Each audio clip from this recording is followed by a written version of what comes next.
The African, Caribbean and Pacific group of states are demographically and economically diverse. 39 of the 79 countries in the region are vulnerable states, such as small island nations and poor landlocked countries. The three regions face significant challenges in the years to come as they aim to step up economic growth and move millions out of poverty and into productive activity.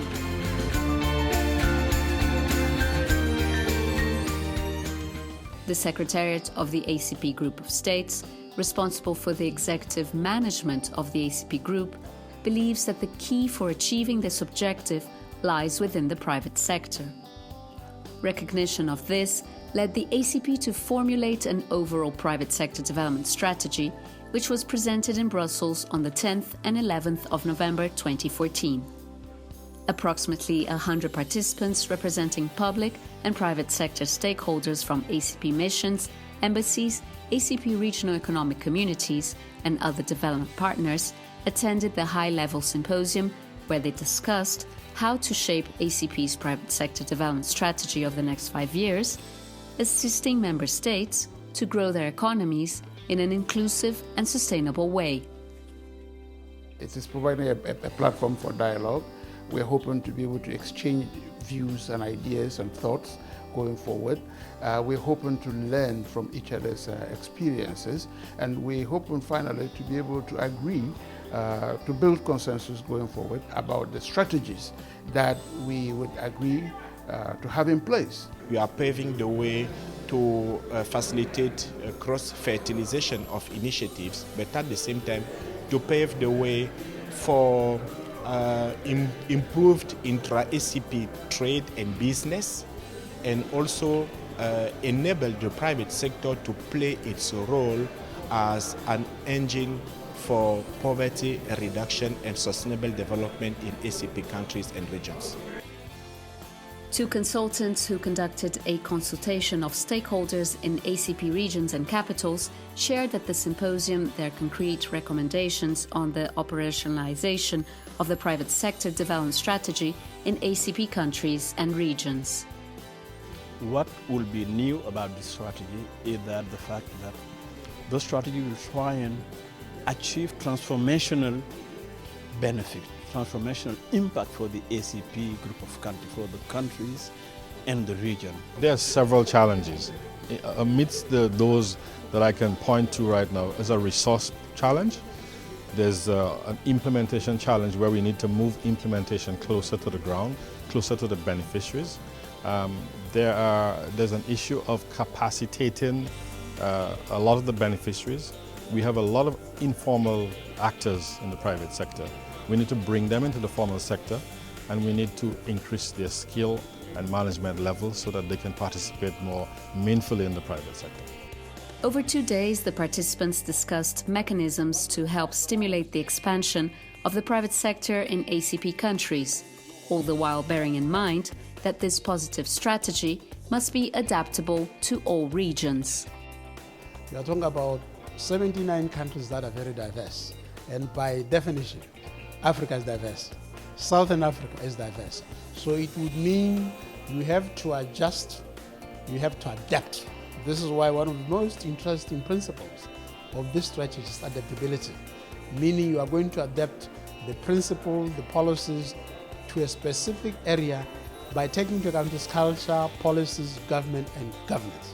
We have to face that ACP is a very large group of countries, very diversified. But I think the tone of that there are opportunities, that you should make them work, and that concrete action should be taken is the promising message I hear this morning. Participants voiced their recommendations on how micro, small and medium enterprises can drive economies, but also expressed their concerns regarding access to finance and the high interest rates that some institutions still charge.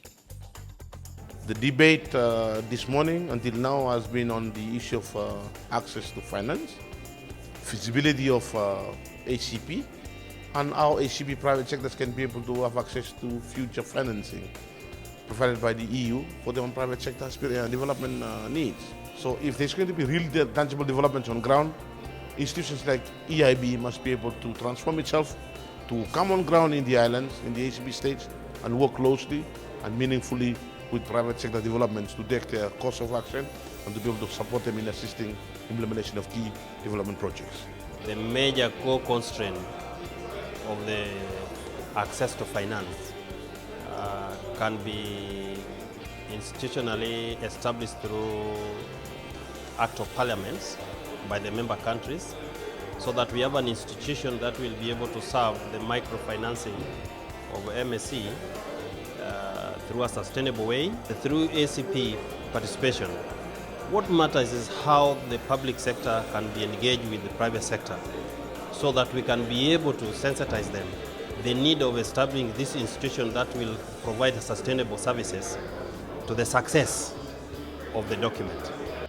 Stakeholders and key development partners also agreed that agricultural growth belongs at the center of any development strategy, and that this change is essential for growth, poverty reduction, and food security, especially for the poorer ACP countries. Private sector in agriculture could be the driver for linking more agriculture and in particular small farmers to the market, because private sector knows better the consumers and they are better linked to the market. So for us it's really a very good entry point, and also a way to have this transformation and modernization of agriculture sector.